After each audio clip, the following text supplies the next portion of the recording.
Good morning, good afternoon, good evening. Since I don't know where you are, where I am, it's good morning.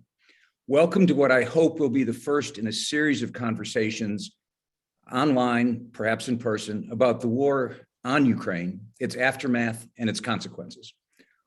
What we aren't going to do today is tell you what will happen. Only a fool or a madman predicts outcomes in the middle of the storm. But this war will eventually end. At that point, when lives start being rebuilt, institutions and arrangements are made anew, the world will change. And that's where a Tällberg conversation can be very important. We can be sure that the status quo ante is not coming back. What could happen? What do we want to happen when this is over? Today's conversation is going to be more about questions than answers, I suspect. My own questions start with some of the following. Why did Russia choose war?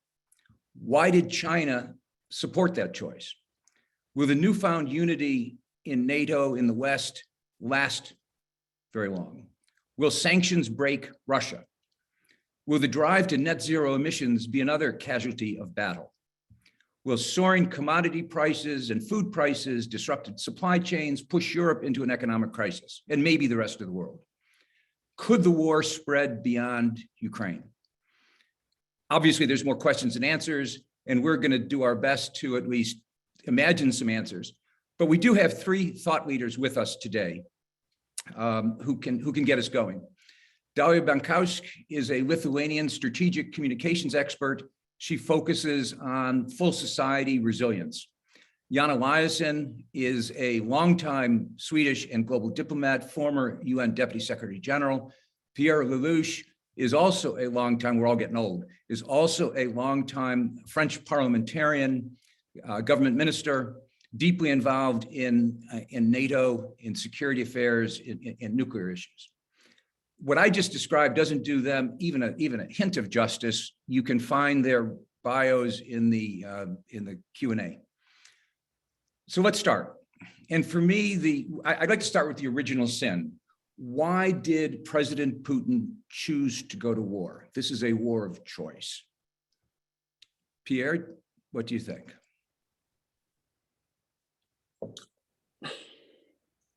Because he did not change his mind from the very beginning, which is that, first of all, he does not accept the end of the Russian Empire.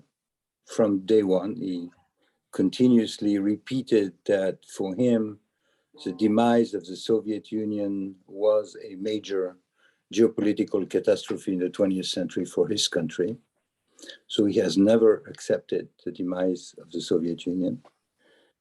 He has strenuously worked to reinforce his country and recover its power. He's never accepted to be treated, as Obama once said, as a regional power. My old friend John McCain used to call Russia a huge gas station disguised as a country. That's the kind of stuff that he doesn't like. And he has kept pushing for the enlargement of the empire. As long as he felt there is no resistance on the other side, he pushes. And he pushes in Europe, he pushes in the Middle East, he pushes in Africa. Clearly, he has felt that after a number of major progress he has made, and for him, Crimea was a progress 8 years ago. Syria was progress. And by the way, he entered Syria after Obama refused to respect his own red line on the chemical weapons issue. So he after Obama's decision, he went into Ukraine and then back into Syria. And this time he felt that after the incredible collapse of the United States in Afghanistan, with the division and the weakness of the Biden administration, the incredible weakness in Europe. I remember we were on the verge of opening Nord Stream 2 pipeline. He thought that this was the time to do a game changer in Europe. So he came with his ultimatum on the 15th of December. He presented the United States and NATO with two pieces of document to be signed quickly, in which Ukraine was to become neutralized and NATO would stop any further enlargement to the east, therefore consolidating the glacis that he wants around Russia. And the second thing, he wanted the withdrawal of US forces and missiles in NATO countries, especially in Poland and Romania. He offered a negotiation on this. The Americans refused to concede on the question of NATO enlargement and on the principle of the open door. I am one that believed that there was a missed opportunity there to have some kind of a negotiation on arms control and the status of Ukraine.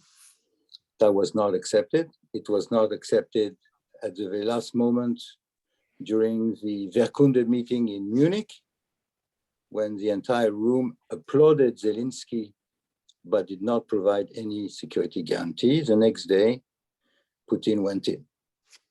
That's the whole story. So in my view, Putin has never changed his mind.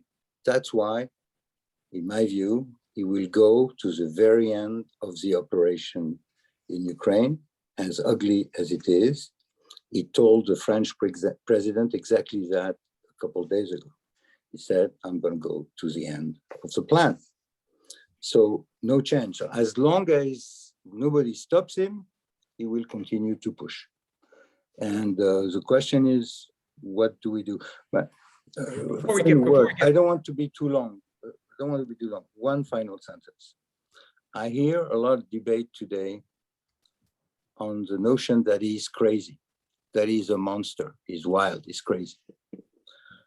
It's not as simple as that. If he's doing what he's doing, is because he analyzed that we are weak and he can get to his objective. I think he made a number of miscalculations in this operation, and we'll go back to the miscalculation, but fundamentally, his objective is the same. Each time he feels there is an opening, he will go and he will go to the end of it. Now, let me add by way of question dimension. People as disparate as Lord Robertson, former Secretary General of NATO, on the one hand, and Applebaum on the other hand, add to what you said, Pierre, and this would be a question to Dalia, that, and I quote Robertson, Putin's real and well-justified fear is of democracy. And that what he really fears is to be surrounded by democratic countries, because that might indeed undermine his authority, his regime in Russia. Dalia, you're sitting in a democracy on his border. Do you feel contagious? Hello. First of all, thank you for having me on this panel. Yes, we are. I'm talking from Vilnius, from Lithuania, and we have a millennium-old relationship with Russia, just being neighbors. And unfortunately, that does not give us a lot of ground to trust our neighbor, especially in the current times. I think I was listening to Pierre's description, a very fair, very precise. The only thing is that we in the West, in democratic world, we try to explain Putin behavior in a logical, rational way, the way we perceive. And it's very difficult really to see how he perceives this world. Definitely the visions do not correspond. In a very short way, yes, correct. Putin wants the world order according to his terms. And he was saying that so many times and promising by sending letters, writing articles, or delivering speeches or conditions. And as Lavrov repeated that Russia or Putin's army will continue the war against Ukraine till the very end. So that's it. So I think we should not, I don't know whether it's worth wasting much time. I'm using this word, wasting time of really trying to understand the way he's thinking as he's now in this ecological status as such. First of all, I think we have to talk about the state. Is Russia that is run by Putin as it is managed, is it really a state? Or it is just a group of interests? Because in principle, there's no ideological confrontation, no longer. There's no communist world and there's no democratic world. There are democracy and there are capitalism of both sides. In Russia, there's capitalism, unfortunately, only by those 2% of population having all the wealth, and the rest of population working very hard to keep them rich, including Putin. And in the democracy world, there's a respect to ownership, and capitalism guarantees the welfare of the state. So what we have to analyze Putin and his group as really a group of criminals. There's a mafia pattern. I don't criticize, I'm not label him. I'm more trying if really to see we have to study the criminal pattern of behavior when you have a group. Jan, whatever Putin wants, he at the least wants a buffer zone. That is, he's said it explicitly. We had a neutral Austria in 1955. He wants a neutral, at least Georgia and Ukraine in 2022, perhaps other places as well. Is that kind of world order, even forget the world order, European order, something that is possible, desirable, negotiable? Or is it, as we have said repeatedly, and as Pierre referenced, is it not negotiable? You're one of the great negotiators of the early 21st century. Is this negotiable? What is not negotiable? Is there a negotiated solution here? Both Pierre and Dalia have said Putin's going to fight till he wins. Oh, I see. And that's certainly one of the forecasts. Yeah, but sooner or later, there's going to be a negotiation. Sooner or later, there's either going to be a general war or a general negotiation. Well, pragmatically, I will just say that there has to be some process to end the war, and the war must end. The question is how and how long it will take for the war to end. Right now, we have great reasons to be pessimistic, because Putin has set such ambitious goals, as he demonstrated in December, which cannot be met. And of course, the reason why countries like Sweden and Finland react is that he is introducing seriously the old idea of spheres of interest and Russia abroad and Russia near abroad and so forth. Concepts that become very dangerous. I'm sitting right now here at this moment on an island in the Baltic Sea, 200 miles from Kaliningrad and 2 hours flight from Ukraine. So we feel these cold winds. I think we should understand that this feeling on Putin's side has probably accumulated over the years. I remember talking to Russian foreign ministers back in the 90s and even early 2000 about them joining European Union, even NATO, believe it or not. And even NATO, yes. Yes, I was in conversations with foreign ministers, very serious people who were sketching on this. And since then we have had a downhill road and descent with Georgia and Ukraine.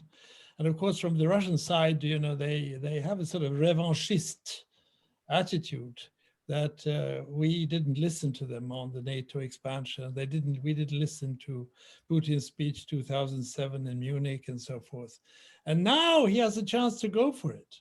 That's the point. He sees that he has modernized the armed forces of Russia. Very serious improvement. He has seen it work in Syria. and possibly Georgia also, and Nagorno-Karabakh. They moved in there with forces to stop the fighting between Azerbaijan and Armenia. So he feels that he has the equipment, and he also has a good economy, has the biggest currency reserves in the world, relatively speaking. He has oil prices going up to $100 a barrel. And he sees US having gone through this circus of Trump for 4 years, leaving the world scene. And he has also seen Biden starting in the same spirit with the horrible pictures and images from Afghanistan going all over the world, not only recreating a Saigon 1975, but also questions about the durability and the sustainability of US commitments. So he goes for that moment. Well, the only forces that now could possibly start to restrain him would be, I think, China would have a role to play. It's interesting that they abstained on the vote in the Security Council. They have many friends in Africa, Asia, and Latin America who voted among the 141 nations who rejected the invasion only 2 days ago in New York. There's also, I don't underestimate the role that still must be played, although many are very critical of that. But I think Macron, as chair of the European Union, has a responsibility to speak out. And I think it's important that we don't consider diplomacy as a sort of Chamberlain concessions policy. We have to start talking. We have to have channels. And I can imagine some off-ramp solutions, off-ramp people that could play a role. We must not give up diplomacy in spite of the dark situation right now. I want to pull on several of those threads, but first I want to encourage the audience to be thinking of questions, put them in the Q&A function.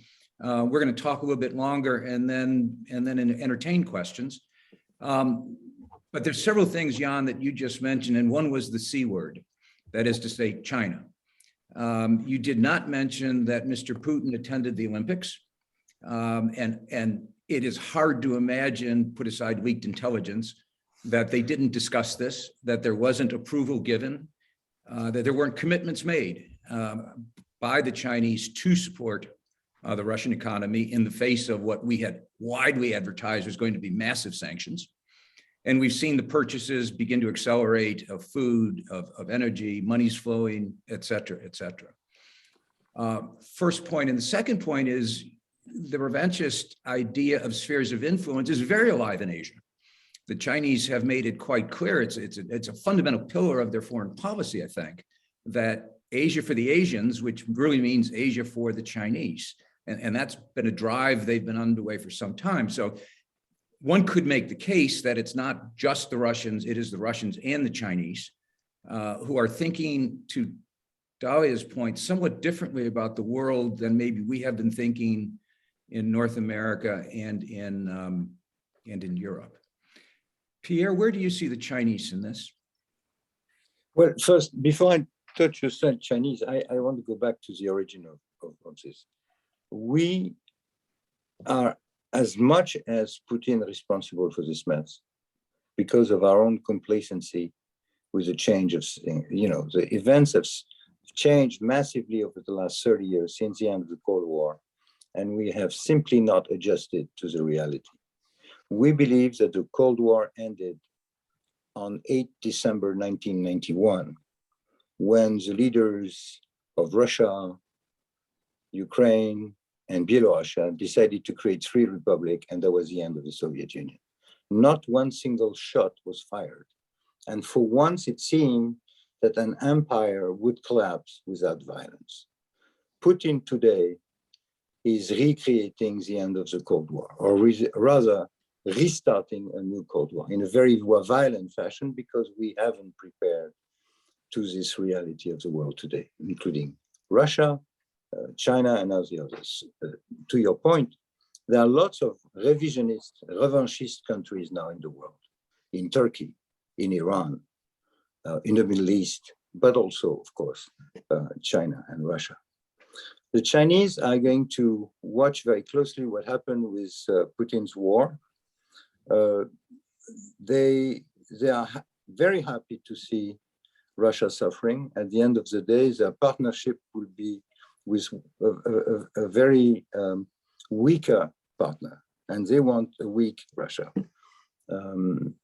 At the same time, they are also interested to prove that you can regain territory, because they have in mind to retake Taiwan at one point or another. So if we don't do anything, and we won't do anything because there is a risk of a nuclear war, then the situation will be quite mature for them to take Taiwan anytime they choose to take it.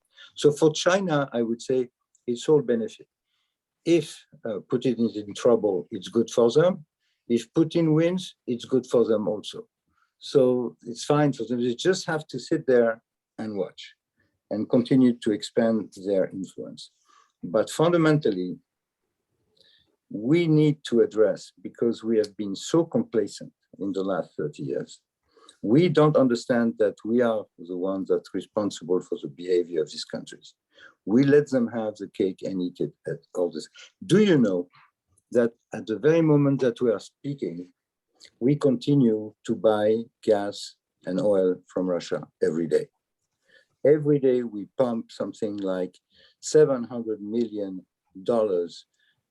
in Russia, because Germany, Italy need the gas and the oil. So on the one hand, we say that we are going to help the Ukrainian and deliver weapons. On the other, we continue business as usual on energy. And you know why we continue business as usual on energy? Because we have taken every wrong decision on the energy front over the last 20, 25 years. We slaughtered nuclear programs, we augmented the dependence on Russia, and at the same time, we also embarked on a very expensive, ambitious green transition policy, which, as a matter of fact, only augments our dependency on Russia. So we've done things all in reverse. We have disarmed militarily. We have increased our dependence on Russia. We have increased our dependence on China. And then we complain if they behave like big powers, 19th century style. They just use their advantage. We are giving them everything on a silver platter. Now, the question is, after this is over, will we have the generation of new leaders in the West that are look at this reality and are going to prepare our countries to face a decade or more of serious problem with these nations, because we're in for very serious problems. Don't believe that it will stop with Ukraine. China will want Taiwan. Other countries will want to settle accounts, because what is being demonstrated today is that, yes, you can go and take your neighbor militarily and no one will move. Unless it is stopped, Pierre, unless it is stopped. Because absolutely right, China is really playing its own game, and I strongly believe that they are interested in long-term relations with European Union, with Europe, because it's a rich market. So far, we are wealthy consumers and a good, attractive market. On the other hand, they are quite happy that now the focus is less on them rather than in Europe, on the war in Europe. So I think also how we, the West, Europe, handle the war, the invasion, aggression, this brutal aggression against Ukraine, it's actually that will be the tone setting for China dealing with Taiwan. The response here will be the pattern in relationship with Taiwan. Another thing, except the response thus far has been, we will not fight. We will sanction. We will try to squeeze economically, and we're not even clear how that's going to work. As Pierre just said, we're not really squeezing everything. We're squeezing some things.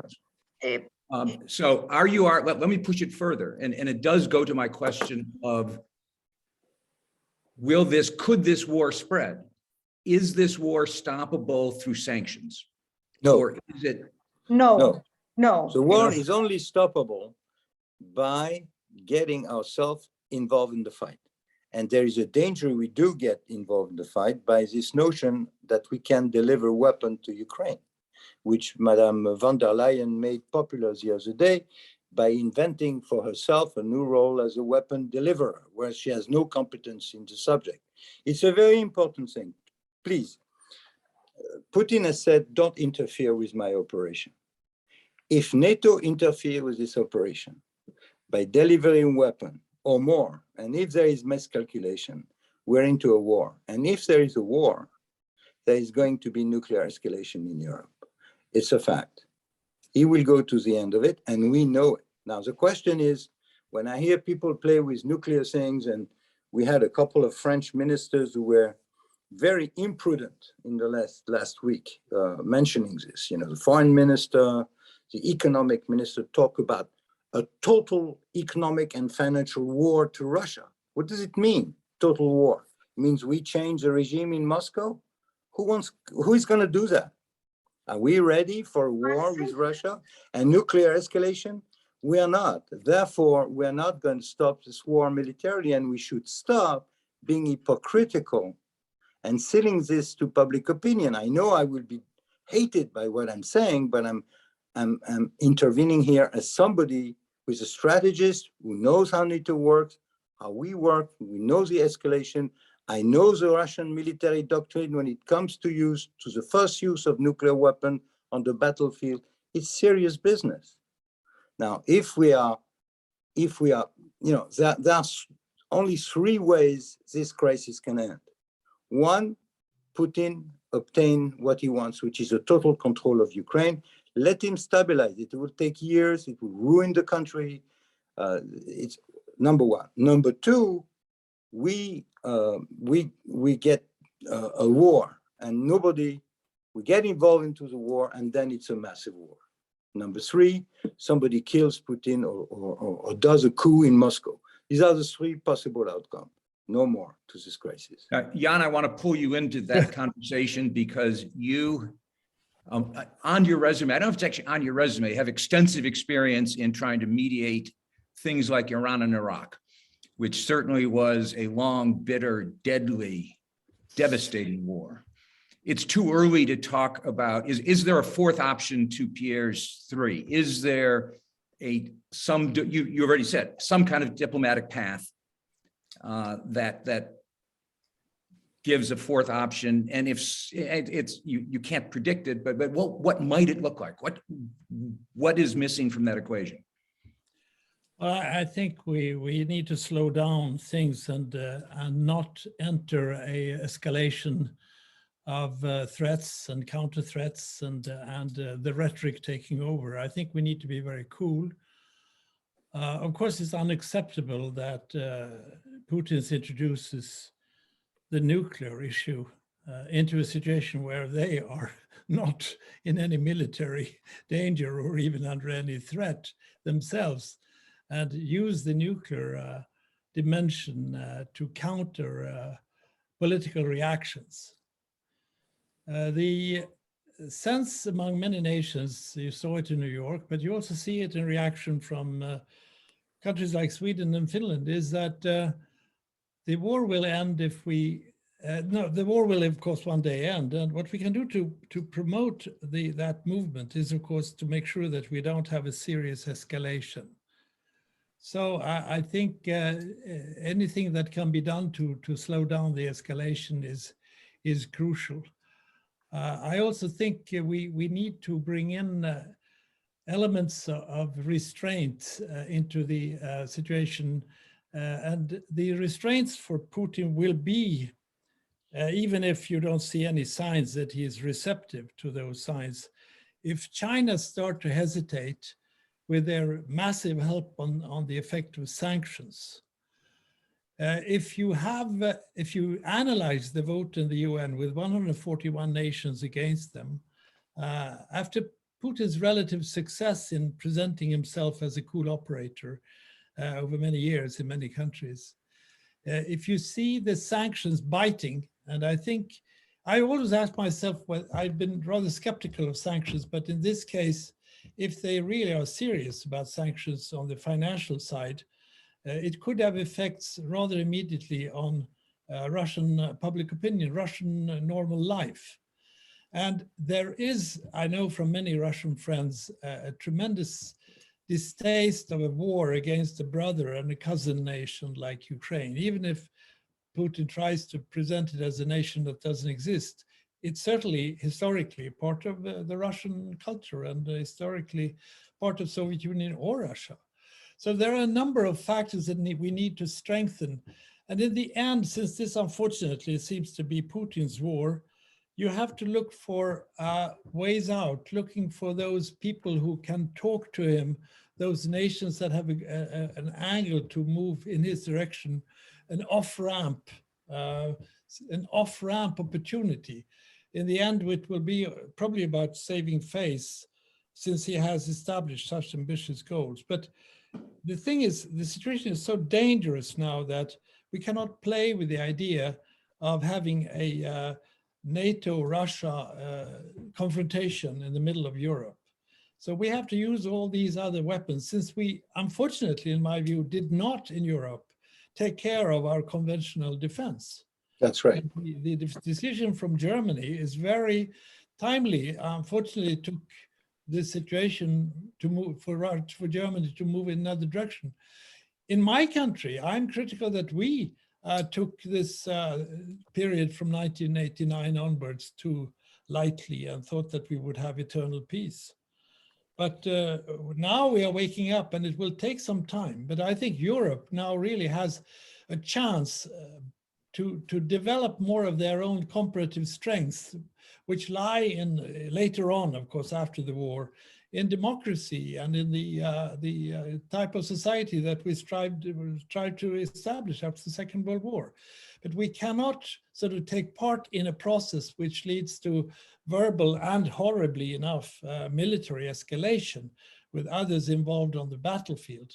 Jan, if I could just ask one question first, because it just came that you just spoke about a moment ago, which is the vote in the General Assembly. And someone's asking a question, sort of wondering if that proves the impotence of the UN rather than its efficacy. And indeed that, yes, a lot of people voted against it. There's no cost to that vote whatsoever.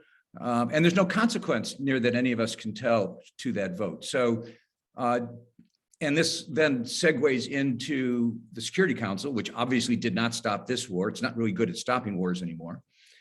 So the question being asked from the audience is, really, does the UN matter? And how, is there any chance to reform Security Council, UN, et cetera, coming out of this conflagration? I don't think that you will see a change in the veto power. We may be able to reach a situation where we restrain vetoes to be raised in dangerous situations, and also to consider vetoes a failure. We should consider using the veto or threat of the use of veto a failure. But I don't think we can have a change in this regard. I was suffering with the horror. I was feeling horrible about the 5 years when I was Deputy Secretary with the Syria war. We were stuck in the Security Council. And now we are stuck on the Ukraine issue. But I don't think we should underestimate what the General Assembly vote says, because out of desperation that nothing comes out of the Security Council, you call in the member states and you see that 141 out of 192 are against this and ask Russia to withdraw from Ukraine. And then there are many other methods that bilaterally these countries can use. And I think we could mobilize that. And one country that is seeing this very clearly is China. China has been on a charm offensive with Africa, Asia, Latin America. These are their friends. I know from visitors to China that they say, well, we are ready to go for the road of multilateralism. If you leave peacekeeping operations, US, we will support this and that program, lack support this and that program, we will come in.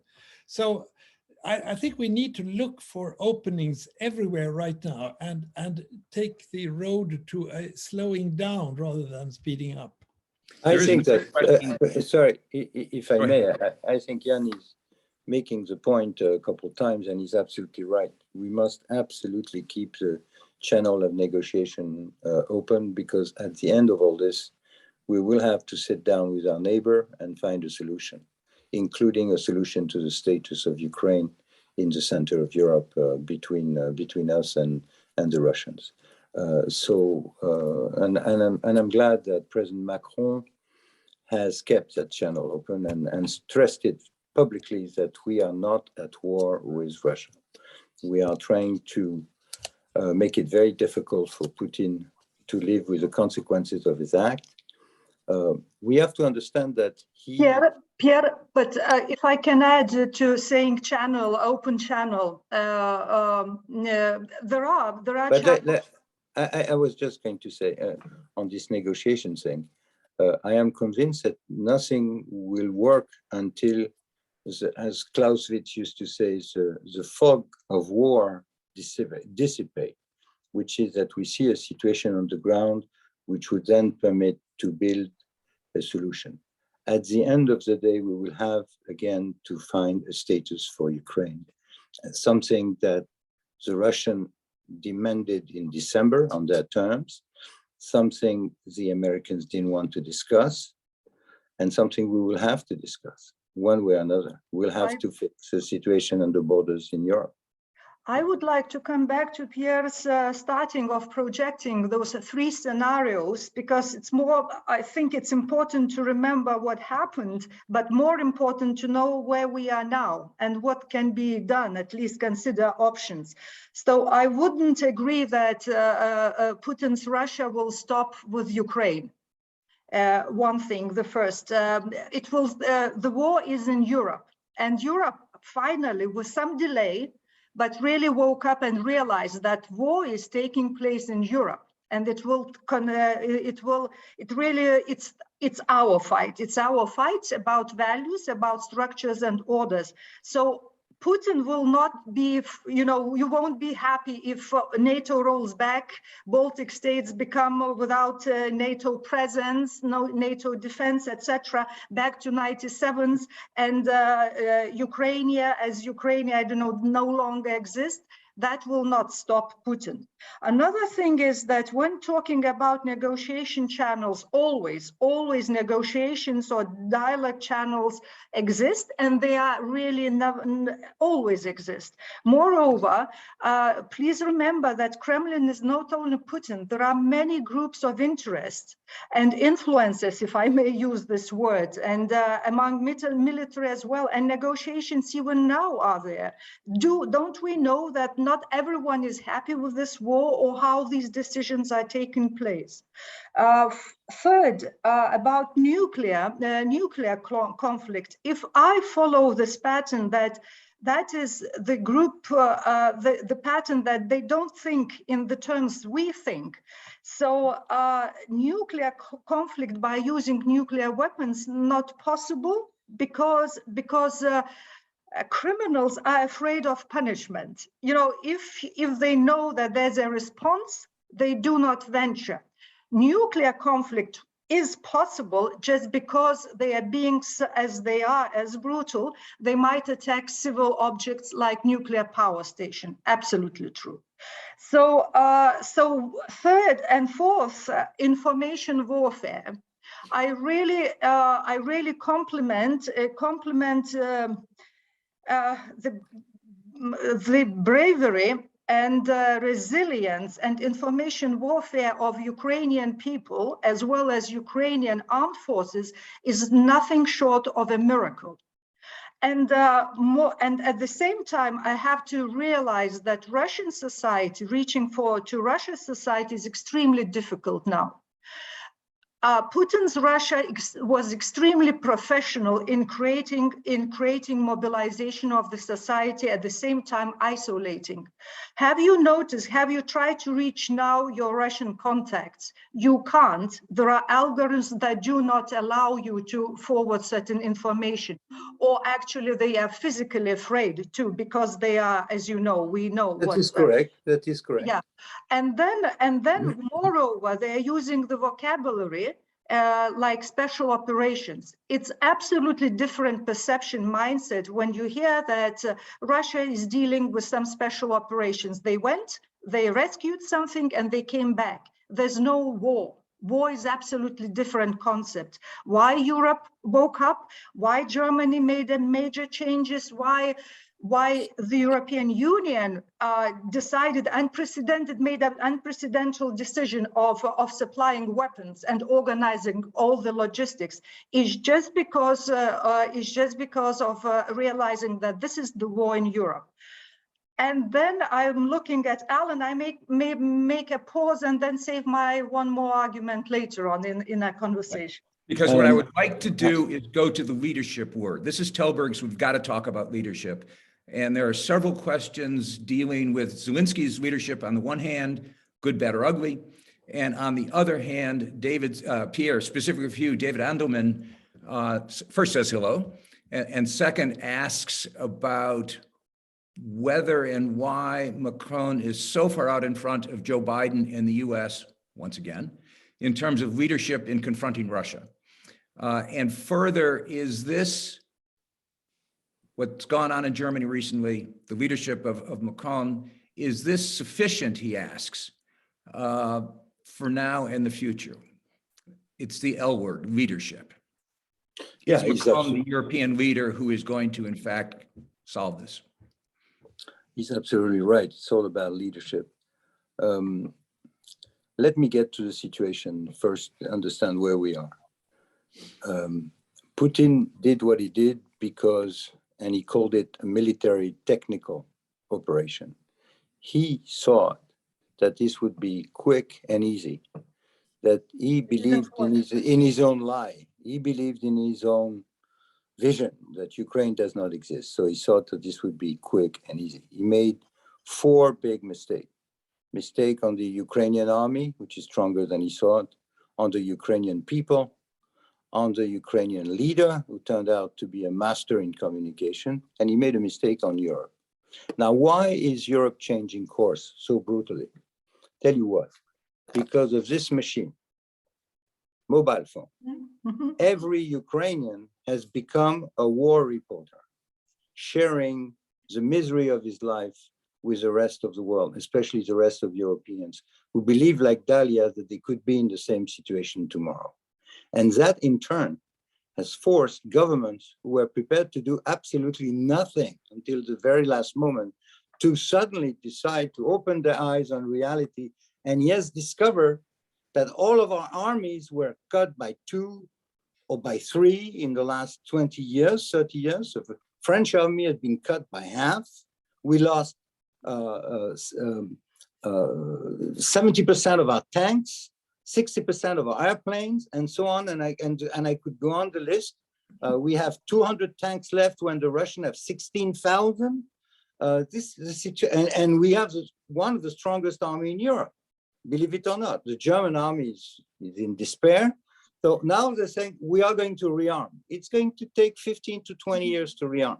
The same German government, until 2 weeks ago, was pushing legislation in Brussels in the so-called taxonomy, which would have made it impossible to finance military industries in Europe, believe it or not. The same way they wanted to make it impossible to finance nuclear power plants. This is a German pressure plus the Dutch and all of these guys suddenly said, oh my God, this is a new world. We have to build nuclear power. I mean, not the Germans are not saying this, but the Brits are saying this, the French are saying this. All of a sudden, we discover we need to change the energy policy, we need to change the military policy, we need to change immigration policy. And yes, we have to become powers again. Now, the good news is that my country, France, has been pushing for this since 1962. The Fouché Plan and the original French-German Treaty of the Élysée, which was signed originally in early 1963.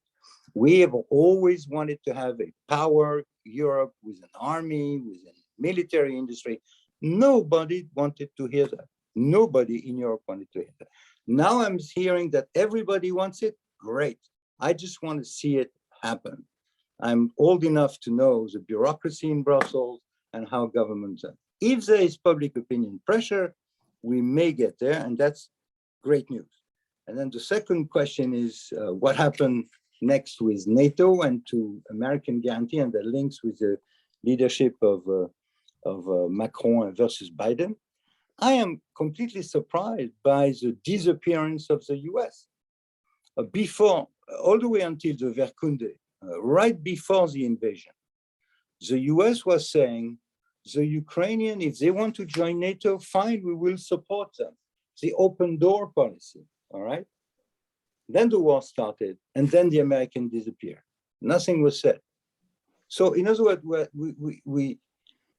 what the American did was to invent a complex of anti-deterrence. They kept saying, the war is coming, but I'm not going to take part in it. I'm moving my embassy, I'm moving my people, but the war is coming. So what the hell do you do with a country which is supposed to be the leader of the West and the protector of Europe, who says, like the wolf, you know, in the story for the children, the war is coming, and but I won't take part in it. Okay? And now we have this situation where Putin makes this huge mass calculation, is stuck in Ukraine for many weeks and years, because even if he controlled the country, he will have to pacify it for years, and it will be bloody and very expensive and very difficult. And we are supposed to stand there and wait for American leadership? Forget it. This guy Biden will be gone in 2 years, and maybe we'll see Trump again or some other crazy guy who said Article 5 does not exist. So yes, it's about time the Europeans get their act together and decide they should defend this continent and change their energy policy vis-à-vis Russia and change their military policy. Yes, as to American leadership, frankly, after what I've seen in the last years in Middle East, in Afghanistan, and now in this crisis, thank you very much. You keep it there, and let us try to fix this on the European side. So Jan, do you think European leadership, which has been an oxymoron for some time, is now going to take this opportunity and do some of the things that Pierre just laid out? Not just in the heat of battle, not just while the pundits are all writing frantically and reporting, but actually do the hard lifting to change policies, to get people in Europe motivated, to make the democracies work to defend themselves, as opposed to what's been going on, as Pierre said, for decades. I think it's hard to make a prediction, but I know what I want to see. I think there is a opportunity now to look at Ukraine's fight right now, the astonishment that they keep the war still on a scale where they are fighting heroically and partly successfully in the beginning, at least. This might be a dissuasive factor to expand the war. I mean, one of the biggest risks is this expands to other parts. Sure. And I think the fact that the way they have been fighting both on the ground and psychologically and in cyberspace and information war is highly commendable. The other thing is that this should be seen as an opportunity. Europe should now do what they have started to do, unite around becoming a respectable continent, also with military resources. I welcome Scholz's decision. We in Sweden and Finland are also going to expand our military capacity. And I think also by that, there is a chance now that we could come back to a pretty strong German-French cooperation. We, as smaller nations, don't mind that. We think that with a combination of French and German policy, we could become an entity that could be also a global actor. We have failed to be a global actor for a long time.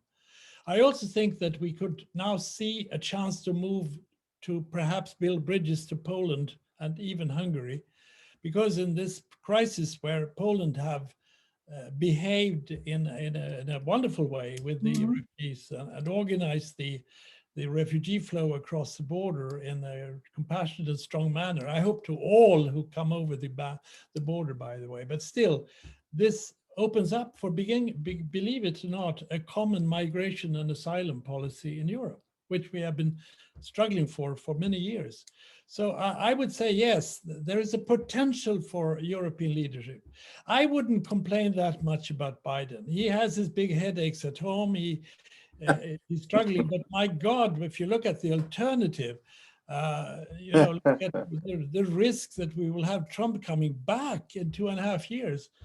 For those who want Sweden and Finland to join NATO, that's to me the biggest deterrent, to think of a person who is against NATO and against European Union. But I think this is an opportunity for us to really rise to the occasion. And the reason why basically I believe enormously much in this is that we are slowly becoming a minority, the democracies of the world. Right.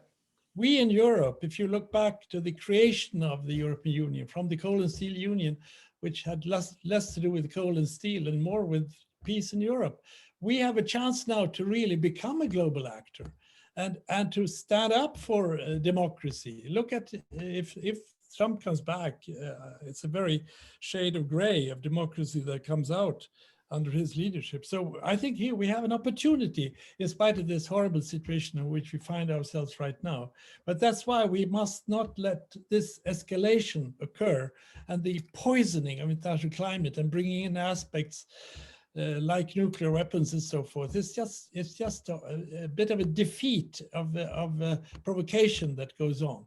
So there is room for leadership, and I think Macron and Scholz are ready to move on that, and I think we other nations should come in with our voices. And by the way, on Ukraine, I think it's important that we do not forget that the choice of foreign policy and security policy for Ukraine must be their own. If they come to the conclusion of a model for their future that builds on perhaps not joining NATO, if that is a decision, it must be their decision.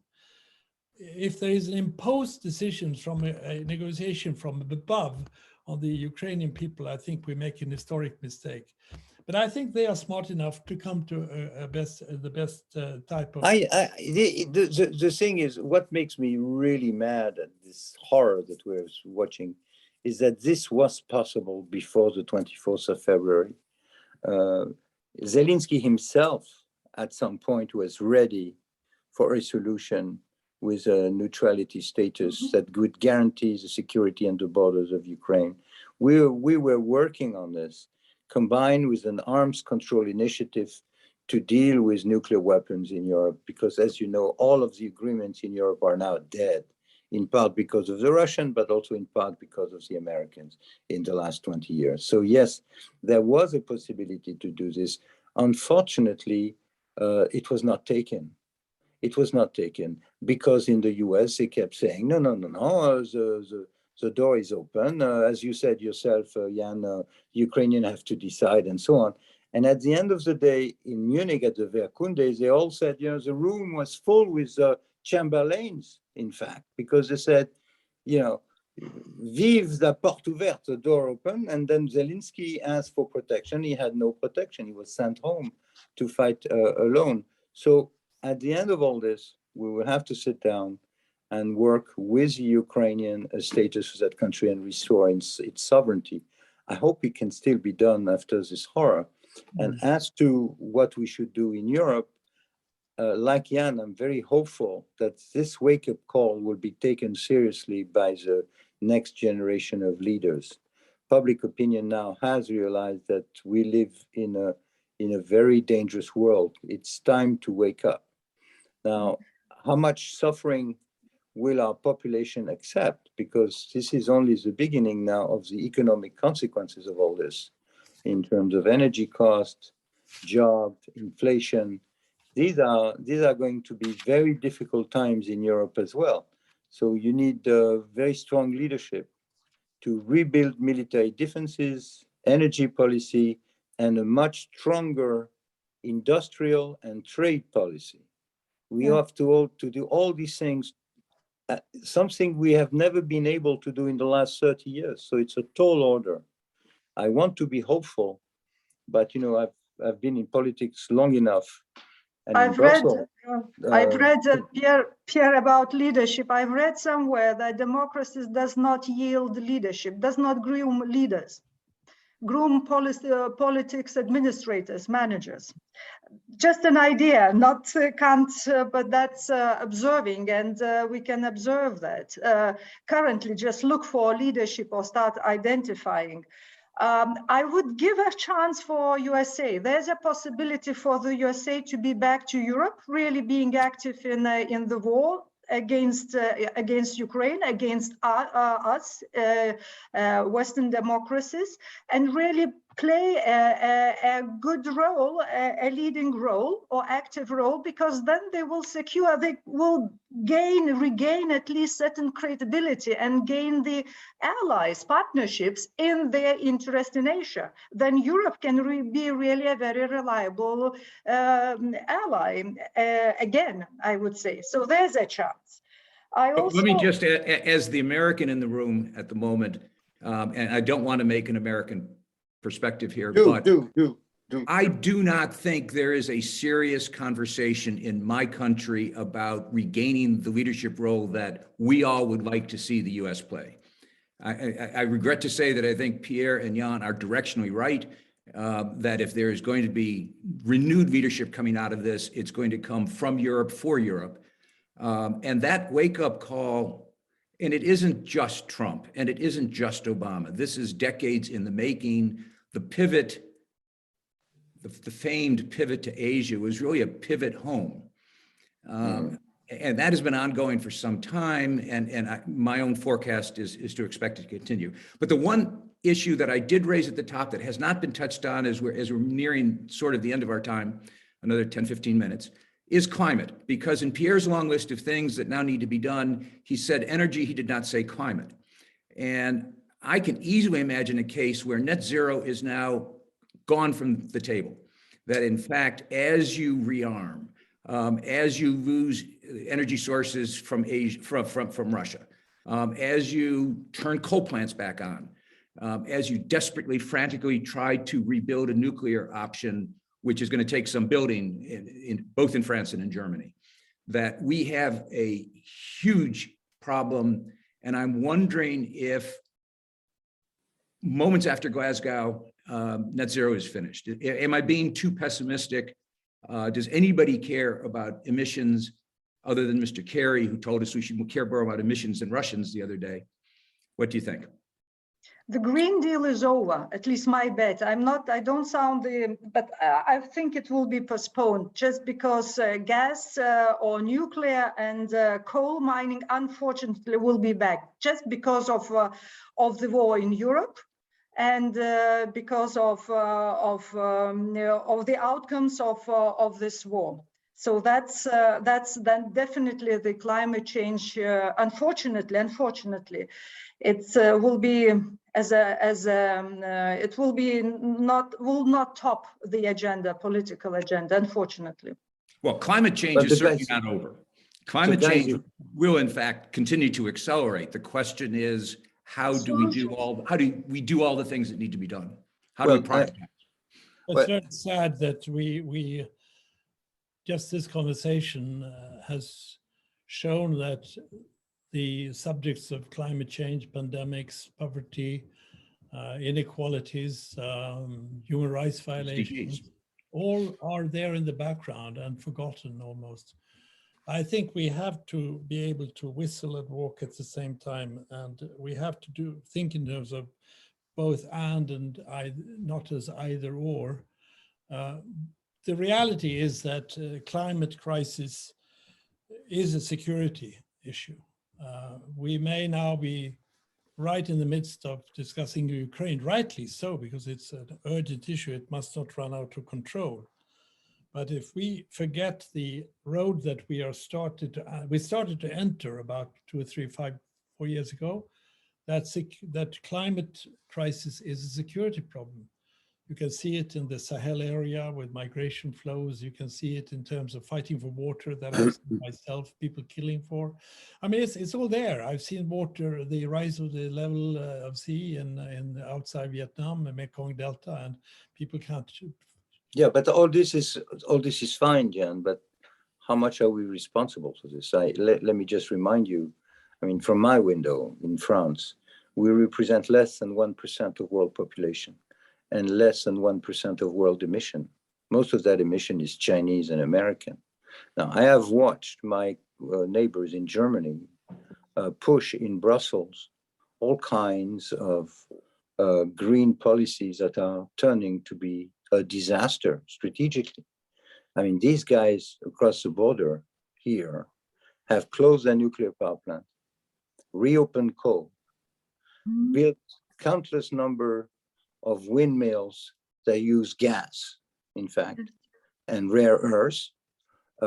So everything is done in the wrong direction. If the priority in Europe now is to fix our relationship with our big neighbor and do it seriously, I agree completely with Dalia.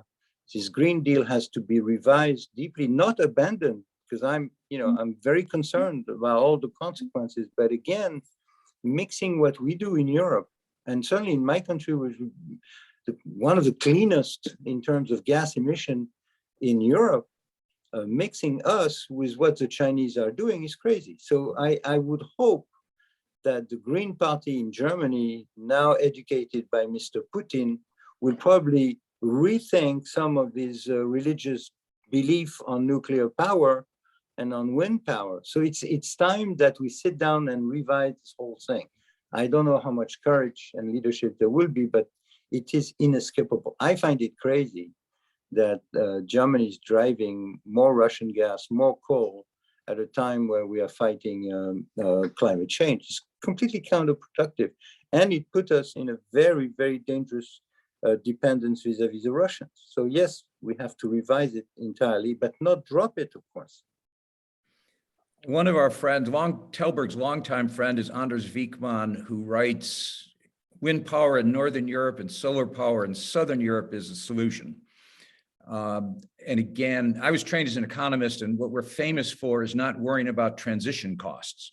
How do you get from where we are to where you want to be? And I think the point, and Anders will make the point in a second here, I think, there's two questions. Can you afford to deprioritize the climate issue? Watching the floods in Australia that are ongoing as we're talking tells you that maybe not. But can we afford to actually do, I'm not sure, Jan, we can chew gum, whistle, walk, do handstands, and fight Russians all at the same time. And I do worry that climate, Kerry's comment the other day was widely lampooned. How can you possibly talk about climate in the midst of a war? Was the reaction certainly in America, and my impression was it was the reaction in London as well. I was talking mostly because I thought Anders was going to turn a camera on and tell us how we can chew gum, walk, sing, whistle all at the same time and not lose the climate initiative. Anders, are you there? Yes. So we can't see you, but how do we not move ahead on the climate agenda as now? Well, thank you How do we first. move ahead? Put it positively. Thank you first for a most interesting discussion. I made this comment just because I've been following technology developments over the years, and it's just amazing how the cost of both solar and wind has come down very, very nicely. And I can see that leading industries, in particular in my country, but also in other countries, they now look upon cheap solar energy and wind energy and the possibility to use surplus when the cost is almost zero in the middle of the day to produce green hydrogen, to balance intermittency, in my opinion, is going to offer a fantastic opportunity. And to me, it's a much safer alternative than starting to build new nuclear, which will take 10, 15 years until we have it in place. At the same time, of course, we should keep the nuclear we have as long as it's regarded as safe. But I don't believe that nuclear is the solution to this. I simply don't do it. And there are so many good examples from science, in particular, something called Rethink X. Tony Seba in California has developed a fantastic concept how this could happen. And it's not only power investments, it's also investments by other actors. I mean, the vehicle industry, they develop batteries now, and those batteries will benefit the power production system in the future. And green hydrogen will be used for steel production, but also for other types of production, and can be used as a balance for intermittency. So honestly, Alan, I don't think this is black and white. I think we should really explore this opportunity before we just sort of say that, no, the only option is more nuclear. I don't want to suggest, I don't think Pierre is suggesting either that it's only nuclear. No, Everybody it's not. has portfolios. But I it's think not the only- larger question, I want to marry that set of issues with the geopolitics. The assumption behind, and this is where Kerry wasn't wrong, the assumption behind the whole Glasgow, the whole IPCC was that countries are going to have to collaborate aggressively to address this problem, the climate change. The pandemic was a perfect example of a failure of globalization, of globalism. The slow pace of moving on climate is probably another example. Is it imaginable in a world that we've just spent an hour talking about, with war in Europe, with questions of regime change or not regime change in Russia and elsewhere, of wondering about Chinese leadership and whether they are interested in same solutions that we all are interested in? How, to Jan's point, how do we go back to a world, can we go back to a world where SDGs are taken seriously, where climate is taken seriously, where pandemic equity is, where vaccine equity is taken seriously? Or is that entire agenda now finished? And we're back in a world, whether you call it the Cold War, this is a very hot war, we're back in a confrontational framework that, as anyone listening to our conversation would say, is not going to be over in a days or a week. We're talking about a dramatic shift in how the world works. Exactly. Can we still address that global Exactly. agenda? We're also running out of time, so when we go around, Pierre and then Jan. All right. To follow up on what you just said, I believe that we're in for very dark times for at least a decade and perhaps more, because the effect of this war and this situation will be to spread wars, not to control them. One of the victims of this, as you know, is the Budapest Memorandum, which guaranteed Ukraine security in exchange for abandoning nuclear weapons. Now, if I'm sitting in Saudi Arabia, Iran, Korea, Japan, anywhere, the solution for me is not security guarantees, is to go for nuclear. So you're going to have a massive influx of nuclear proliferation. You're going to have temptation by many revisionist countries to fix their border by using unilaterally military force. So I see a whole string of new conflicts and a new wave in proliferation pressure in the world. And if that's right, I believe that climate change, as urgent as it may be, will fall in second or third place because the question will be survival in many regions of the world. And I can hardly see that as a key issue in the next generation. The next generation will be focused on survival and wars and proliferation as a result of the mess that has reopened in Europe. You said it was a dark vision. It is a dark vision. Jan? Well, I try to brighten it up a little bit. I think we have no choice. We have to take the climate crisis seriously. Otherwise, we are, as the saying goes, we are only reordering the deck chairs on the Titanic. This is there. I have seen climate crisis in Africa and Asia, and it's there now. It's death, it's destruction, it's migration flows in millions. You know, it's already there. So we cannot stop that attention. One of the reasons why I'm so frustrated and angry about this war in Europe is that it takes away the attention. I was negotiating for 4 years the Sustainable Development Goals in the UN. I was helping Ban Ki-moon with the Paris Agreement and with Fabius for the Paris Agreement. And I've seen the progress in the Security Council succeeding in getting climate crisis as seen as a security threat. Which it is. Yeah, it is. But that's why I say that this war, of course, we must deal with it now, and we have done so in this discussion. But if we start to think in terms of either or, we simply have to mobilize all the good forces. We have to bring out the best of humanity and bring it out there. And because I'm not saying it's either or. I'm not saying it's either or. I'm just saying that this war will carry consequences that are going to be hugely negative. And knowing how you know how governments work, Jan, you know how they work. They work on the most urgent issue, and the most urgent issue will be a survival, economic and physical survival. Even though, as you absolutely rightly say, you go to the Sahel region or region, yes, climate is very urgent as well. But here, I'm telling you, I don't see how it will remain a priority. Let's listen to Dalia. Dalia. Be that, okay. I think, honestly, I think that that it depends on what terms we end the war in Europe, and exactly because this is our war, and it's the same as it's about threat perception.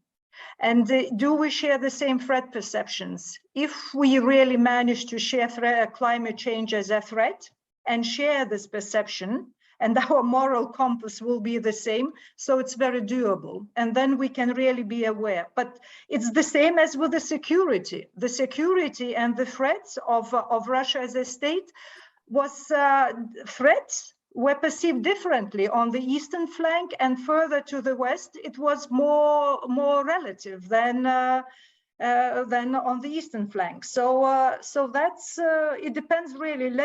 I fully agree with Jan. We have to Europe should do the most to finish the war on our terms, and really be very prepared to support Ukraine for coming years, because Pierre, I agree, unfortunately, but the hard times ahead. Really, we don't want to have Europe not united, to be split. We don't want to have European Union just an agreement of economic interest and having different armies, different concepts of defense, etc., etc. So the terms of ending the war in Europe is in our hands, in European hands.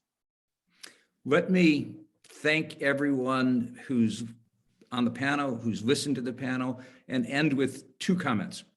One is something that was just sent by Kees Rietveld, and it's relevant to, Dalia, what you just said. If there is no off-ramp supplied to Russia, there are two options from the Russian point of view: victory or Yugoslavia. And I think both Pierre and Dalia, you've made the point that Moscow's thinking about this differently than we're thinking about that. And Kees may well be right. And if those are your two options, presumably you prefer victory, whatever that means in this context. And the other thing I'd like to say on behalf of the Tällberg Foundation is, and we've touched on it, is leadership. We just kicked off our 2022 leadership campaign, which is to say the Tällberg SNF Eliasson Global Leadership Prize. God knows we need leadership, and we need leadership that's young, we need leadership that's old, we need leadership in diplomacy, our entire board of disciplines.